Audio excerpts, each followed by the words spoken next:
Normandy, June 1944. 5 British Sherman tanks advance down a Norman lane. Commander Captain Michael Whitman scans the hedgerows. Numbers are on his side. 5 Sherman tanks against 1 German tank. The math is simple. Then he sees it. The massive hull. The wide tracks. The long 88 mm gun. A Tiger. His gunner fires first. The shell bounces off. Just sparks. No penetration. The Tiger's gun rotates. Smooth. Deliberate. 1 shot. The lead Sherman tank erupts in flames. 2nd shot. Another Sherman tank burning. 3rd shot. Another kill. 3 Sherman tanks destroyed in seconds. 2 remain. Whitman orders retreat. 2 Sherman tanks against 1 Tiger is suicide. His remaining tanks reverse at full speed. The Tiger doesn't chase. It doesn't need to. By any conventional standard, 5 against 1 should be overwhelming advantage. But the Tiger was not bound by conventional standards. It weighed 56 tons. Its armor was 100 millimeters thick at the front. Its 88 mm gun could kill a Sherman tank at 2,000 yards. A Sherman's 75 mm gun was useless beyond 800 yards. The Tiger made British tank crews run, even when they outnumbered it 5-1. From North Africa to Normandy to the Eastern Front, the Tiger became the tank every Allied crew feared most, and the numbers explain why. The problem facing German tank development in 1941 was straightforward. German Panzer III and Panzer IV tanks were meeting Soviet T-34s and KV-1s on the Eastern Front. German guns struggled to penetrate Soviet armor at combat ranges. Soviet guns destroyed German tanks with ease. The armor balance had shifted decisively against Germany. Intelligence reports confirmed what battlefield commanders were experiencing. The Soviets had deployed tanks with armor protection and firepower superior to anything in the German arsenal. The Wehrmacht needed a response. Not an incremental improvement, a fundamental leap in armored warfare capability. The specification that emerged was ambitious to the point of seeming impossible. The new tank needed frontal armor thick enough to withstand hits from Soviet 76 mm guns at normal combat ranges. It needed a gun powerful enough to destroy any Allied tank at distances where return fire would be ineffective. It needed to be reliable enough for sustained operations, and it needed to be ready for production quickly. Henschel and Porsche both submitted designs. After extensive trials, the Henschel design was selected in May 1942. What emerged was designated Panzerkampfwagen 6 Tigerausführung A. The Allies would simply call it the Tiger. The specifications were extraordinary. The Tiger weighed 56 tons, nearly twice the weight of a Sherman tank. The frontal armor was 100 millimeters of rolled homogeneous steel. The side armor was 80 millimeters. The gun was the legendary 88 mm Kolb UK-36, the same weapon that had terrorized Allied tanks in its anti-tank gun form. Now it was mounted in a rotating turret with 92 rounds of ammunition.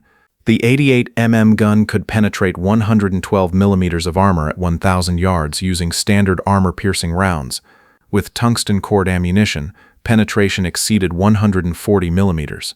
For context, the Sherman had 76 millimeters of frontal armor. The Churchill had 102 millimeters.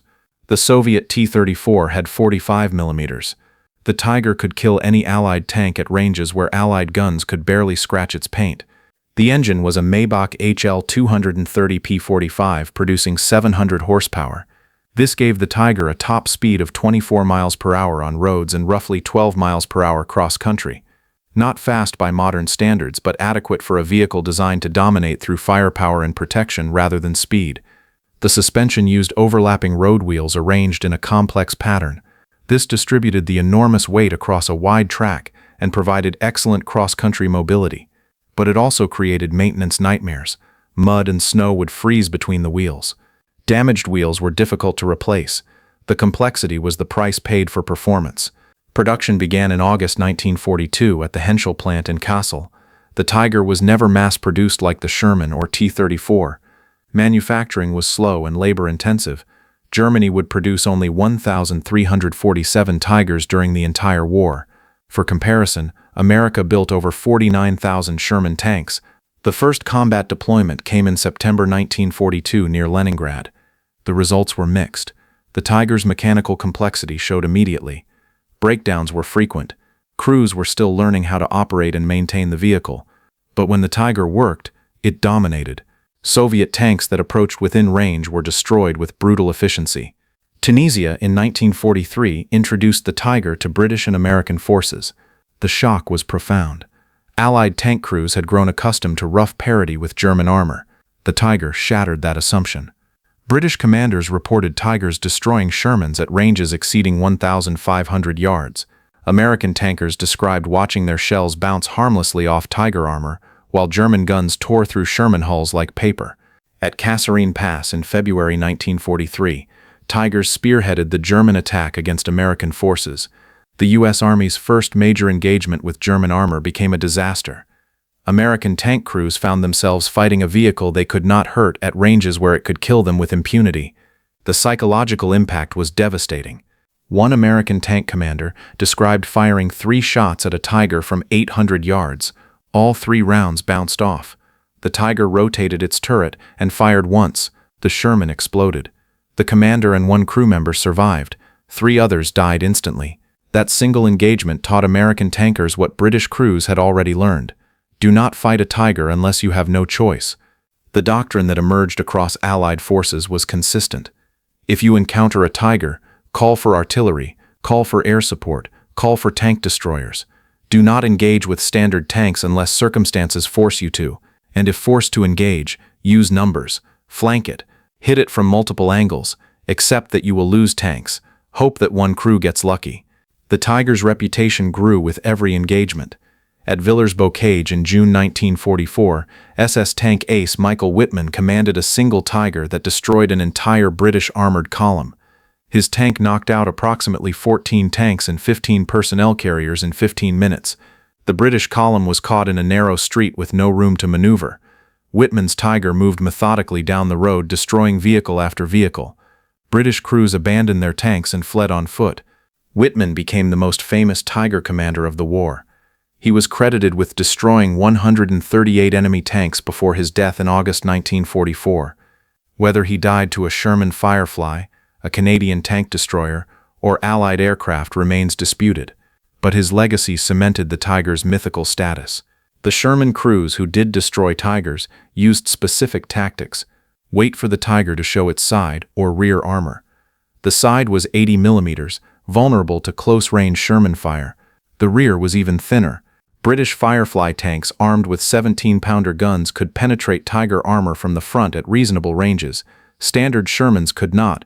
The other method was overwhelming numbers. 4 or 5 Shermans would engage simultaneously from different angles. The Tiger could only face one direction. While it destroyed 1 or 2 Shermans, others would maneuver to hit weak points. This worked, but it required accepting heavy losses. American doctrine estimated it took 5 Shermans to destroy 1 Tiger. 3 or 4 Shermans would be knocked out in the process. Soviet forces faced Tigers in enormous numbers on the Eastern Front. The Red Army's response was similar but more ruthless. Mass tank attacks with T-34s accepting catastrophic losses to overwhelm German positions. Soviet tank riders, infantry who rode tanks into battle, would dismount and attack Tigers with satchel charges and anti-tank grenades. Soviet artillery would target suspected Tiger positions with massed fire.